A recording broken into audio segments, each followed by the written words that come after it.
Hello everyone, आप देख रहे हैं चैनल अमीन इन्फो। तो जिस बच्चे ने एसओल में 2022 में एडमिशन लिया था यूजी कोर्स में, उसके सेमेस्टर 3 के एडमिशन फॉर्म शुरू हो गए हैं, या आप इसको एग्जामिनेशन फॉर्म भी बोल सकते हो। अगर आपने इस वीडियो को लास्ट तक देखा तो आपके मन के अंदर कोई भी डाउट नहीं बचेगा। तो प्लीज़ आपसे हाथ जोड़कर विनती है कि वीडियो को लास्ट तक ज़रूर से देखिएगा। देखिए दोस्तों, जब भी जनरली एसओल में एडमिशन शुरू होते हैं तो आपके डैशबोर्ड के अंदर लिंक आता है। जैसे आप अपनी स्क्रीन पर देख रहे होंगे, ये सेमेस्टर 5 के स्टूडेंट का डैशबोर्ड है। इस तरह से आपके डैशबोर्ड में लिंक आएगा। लेकिन अभी जहाँ तक हमें देखने को मिल रहा है, हो सकता है जिस टाइम पर आप ये वीडियो देख रहे हो आपके डैशबोर्ड में लिंक आ गया हो, लेकिन जब मैं ये वीडियो रिकॉर्ड कर रहा हूँ, जो सेमेस्टर 3 के स्टूडेंट हैं उनके स्टूडेंट डैशबोर्ड में एक्चुअल लिंक अभी नहीं आया है। लेकिन हमारे पास जो एग्जामिनेशन फॉर्म को लॉगिन करने का लिंक है वो आ गया है। वो क्यों आ गया है? बिकॉज लॉगिन करने का लिंक चाहे वो सेमेस्टर 5 का हो या 3 का हो, एक ही होता है। तो उस लिंक से सेमेस्टर 3 वाले लॉगिन करके फॉर्म डायरेक्टली भर सकते हैं। ठीक है जी। अब चलिए बात करते हैं। देखिए, सबसे पहले तो आपको डिस्क्रिप्शन बॉक्स में लिंक मिल ही जाएगा एज यूजुअल। आप उस लिंक पर जाओगे, अपने रोल नंबर और बारकोड के थ्रू लॉगिन करोगे। आपके स्क्रीन के ऊपर जो रोल नंबर का फॉर्मेट दिख रहा है, प्लीज इसी फॉर्मेट में आपको लॉगिन करना है। रोल नंबर का फॉर्मेट आपको यही डालना है, डैश लगा के, जो भी आपके आईडी कार्ड में फॉर्मेट लिखा रहता है। रोल नंबर और बारकोड के थ्रू लॉगिन करोगे। लॉगिन करने के बाद ऊपर आपको लेफ्ट कॉर्नर के अंदर क्लिक हेयर का ऑप्शन मिलेगा। वहां जाने के बाद एग्जामिनेशन वाले सेक्शन में जाओगे। अब आपको सेमेस्टर 3 के सब्जेक्ट चूज करना है। सेमेस्टर 4 के सब्जेक्ट बाद में चूज करवाए जाएंगे, उसकी बात हम बाद में करेंगे। फिलहाल यहाँ सेमेस्टर 3 की ही बात हो रही है। अब यहाँ पर आपको सबसे पहले कुछ चीजें समझनी है। जो 4 सब्जेक्ट्स हैं वो सभी के बिल्कुल कॉमन रहेंगे, फिक्स रहेंगे। उसमें कोई भी परेशानी आपको नहीं होनी चाहिए। एक सब्जेक्ट आपका ईवीएस का है, वो सभी को पढ़ना है एईसीसी के अंदर या एईसी के अंदर। एनवायरमेंटल साइंसेज का सेकंड पार्ट सभी बच्चों को पढ़ना है। दूसरी चीज यहाँ पर आती है स्किल इन्हांसमेंट कोर्स।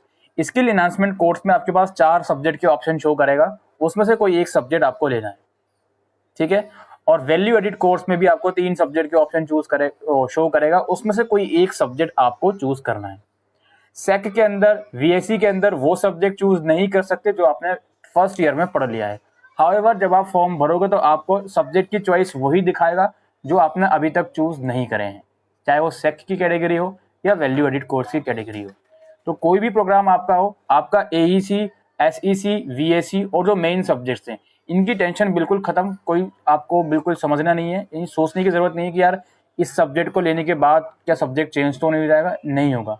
आपने जो सब्जेक्ट चूज करा है वही आपको पढ़ना है। अब बारी आती है जेनरिक इलेक्टिव की।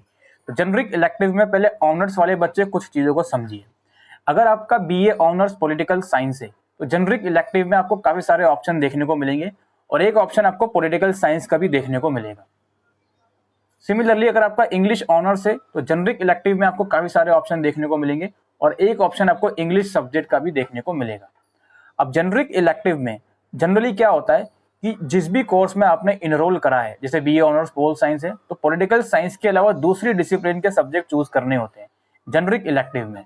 सिमिलरली इंग्लिश ऑनर्स है तो इंग्लिश के अलावा दूसरे डिसिप्लिन का, इकोनॉमिक्स ऑनर्स है तो इकोनॉमिक्स के अलावा दूसरे डिसिप्लिन का, बीकॉम ऑनर्स है तो कॉमर्स के अलावा दूसरे डिसिप्लिन का सब्जेक्ट आपको चूज करना होता है।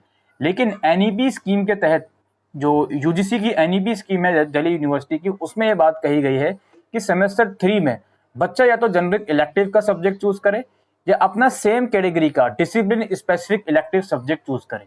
तो इसलिए जब आप जेनरिक इलेक्टिव का सब्जेक्ट चूज करने जाओगे, ऑनर्स कोर्सेज की बात हो रही है फिलहाल, अभी बीए प्रोग्राम और बीकॉम प्रोग्राम पर भी आऊंगा।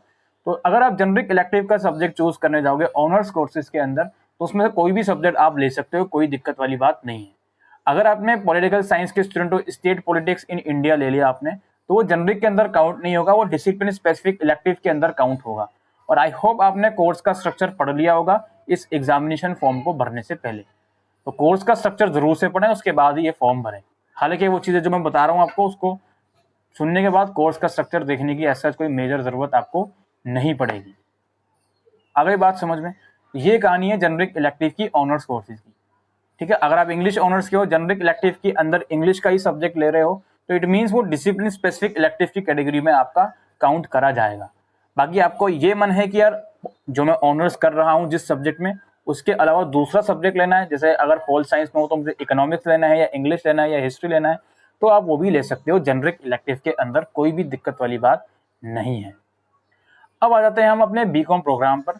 देखो जी, बीकॉम प्रोग्राम हो या बीए प्रोग्राम हो, जेनरिक इलेक्टिव में आपको इंग्लिश फ्लुएंसी का ऑप्शन दिखाएगा, हिंदी का ऑप्शन दिखाएगा।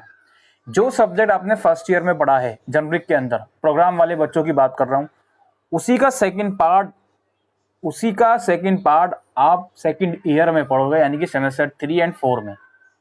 तो मान लेते हैं अगर आपने फर्स्ट ईयर में, बहुत ध्यान से चीज़ों को समझिएगा, आप जब फॉर्म भरने जा रहे हो नीचे फर्स्ट ईयर के भी सब्जेक्ट मेंशन है, तो उससे कंपेयर कर लीजिएगा। अगर आपने फर्स्ट ईयर में प्रोग्राम कोर्सेज में जेनरिक इलेक्टिव में फर्स्ट ईयर में इंग्लिश फ्लुएंसी पढ़ा हुआ है, तो आप सेमेस्टर 3 में इंग्लिश फ्लुएंसी 2 चूज कर लो। या हिंदी पढ़ा हुआ है आपने फर्स्ट ईयर में, तो आप हिंदी भाषा जो भी है सब्जेक्ट वो चूज कर लो। सिंपल सी कहानी है जी, ज़्यादा दिमाग लगाने की ज़रूरत ही नहीं है। अब आप बोलोगे सर वहाँ तो और भी सब्जेक्ट के ऑप्शन आ रहे हैं, बीकॉम प्रोग्राम में खासकर इकोनॉमिक्स का ऑप्शन आ रहा है, और भी सब्जेक्ट के ऑप्शन आ रहा है जेनरिक में, हमारे कोर्स के स्ट्रक्चर के अंदर भी और भी सब्जेक्ट हैं जो वहाँ पे दिखा रहा है, तब भी क्या हम यही चूज़ करें?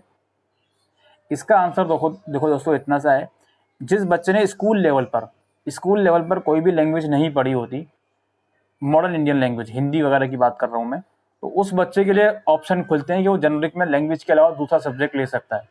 लेकिन आपने स्कूल लेवल में लैंग्वेज पढ़ी है तो आपको लैंग्वेज ही पढ़ना होता है, और भूल जाओ स्कूल लेवल को।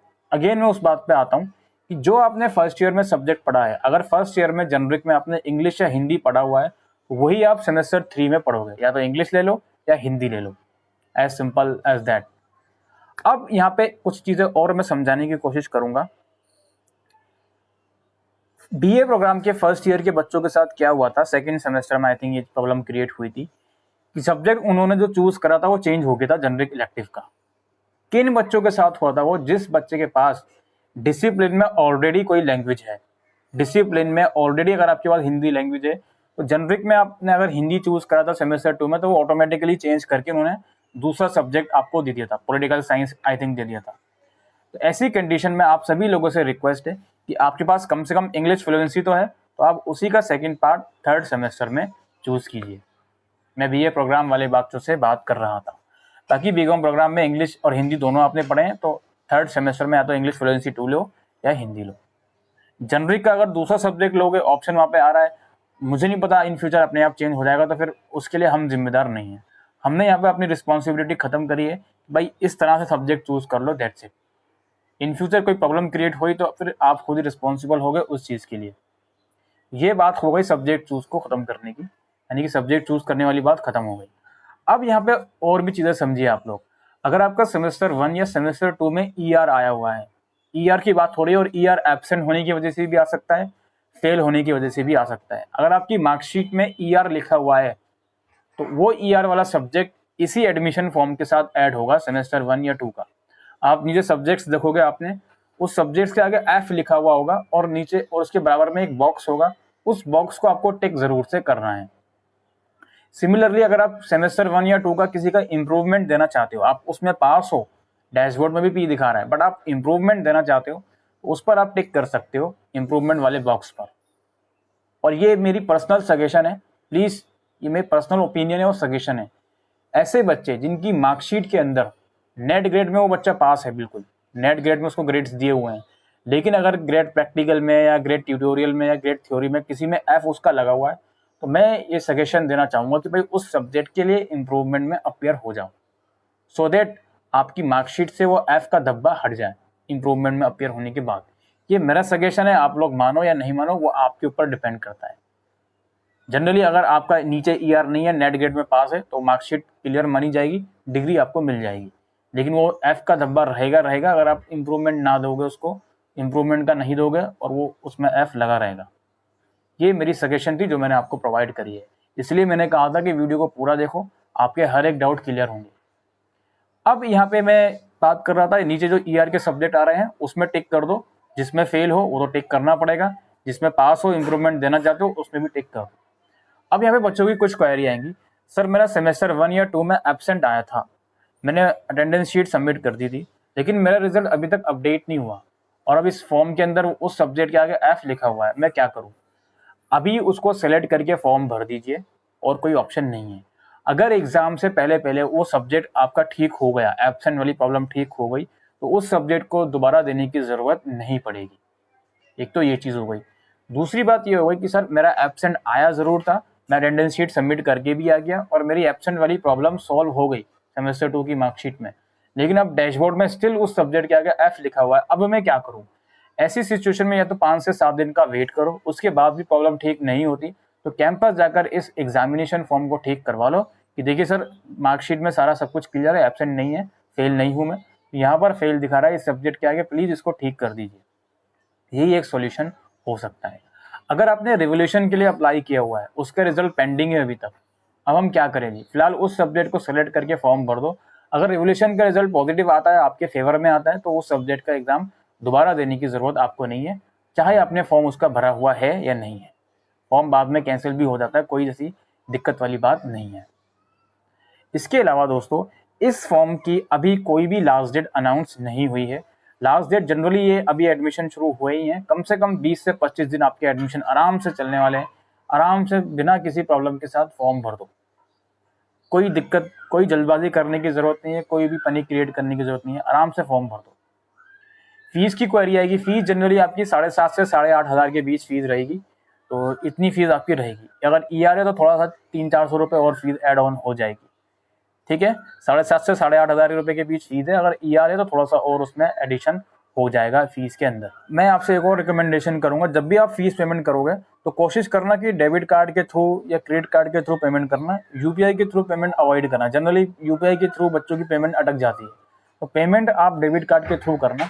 अच्छा, फॉर्म जब आप भरोगे तो फॉर्म के नीचे आई हैव रीड अंडरटेकिंग का ऑप्शन होता है, उस पर क्लिक करोगे, देन वहाँ पे व्यू और सेव का ऑप्शन आते हैं, वहाँ पे क्लिक करोगे, देन फर्दर प्रोसीड करोगे, पेमेंट का ऑप्शन आ जाएगा और ऊपर आपके पेमेंट दिखा देगा, इतनी पेमेंट आपकी होगी। तो पेमेंट करने जाओ, तसल्ली के साथ पेमेंट करो। एक बार आपने पेमेंट कर दी, पेमेंट आपके अकाउंट से डिडक्ट हो गई, तो आप कुछ घंटों के लिए डैशबोर्ड लॉगिन मत करो। पेमेंट अगर कट गई है तो भूल जाओ, फिर दोबारा से डैशबोर्ड लॉगिन करो, माय अकाउंट वाले टैब में जाके फी रिसिप्ट वाले सेक्शन में जाओ, वहां जाकर देखो फी रिसिप्ट आई है 2023-24 सेशन की या नहीं। अगर आ गई है तो it means your form is okay. अगर नहीं आई है तो कम से कम पेमेंट करने के बाद 24 से 48 घंटे का वेट कीजिए। 24 से 48 घंटे के बाद भी अगर फी रिसिप्ट नहीं आती तो आपको दोबारा पेमेंट करनी होगी, और जो प्रीवियस वाली पेमेंट होगी वो आपकी रिफंड कर दी जाएगी। क्योंकि फॉर्म अभी रिलीज हुए हैं, तो अगर जिस बच्चे के साथ भी पेमेंट में दिक्कत आई तो उनसे मैं एक ही रिक्वेस्ट करूंगा कि आपने पेमेंट कर दी, 48 से इवन 72 घंटे के बाद भी पेमेंट रिसिप्ट नहीं आ रही तो रिफंड का वेट कर लो, 5 से 7 वर्किंग डेज में रिफंड आ जाएगा, उसके बाद दोबारा पेमेंट कर देना। क्योंकि जल्दबाजी करने की जरूरत नहीं है, लास्ट डेट फिलहाल के लिए अनाउंस नहीं हुई है, इसलिए मैं ये बात बोल रहा था, ठीक है। ये एडमिशन फॉर्म की जो स्टूडेंट्स की क्वेरी आ रही थी सेमेस्टर 3 के, वो फाइनली शुरू हो गए हैं। आप लोग करिए एडमिशन, और जल्दबाजी करने की ज़रूरत नहीं है। कुछ क्वेरीज हो कमेंट सेक्शन में लिख के पूछ सकते हो, सिर्फ उन्हीं क्वेरी का रिप्लाई दिया जाएगा जो क्वेरी जेन्युइन होगी और जो क्वेरी इस वीडियो में हैंडल नहीं करी गई। फिलहाल के लिए वीडियो में इतना ही। Thank you.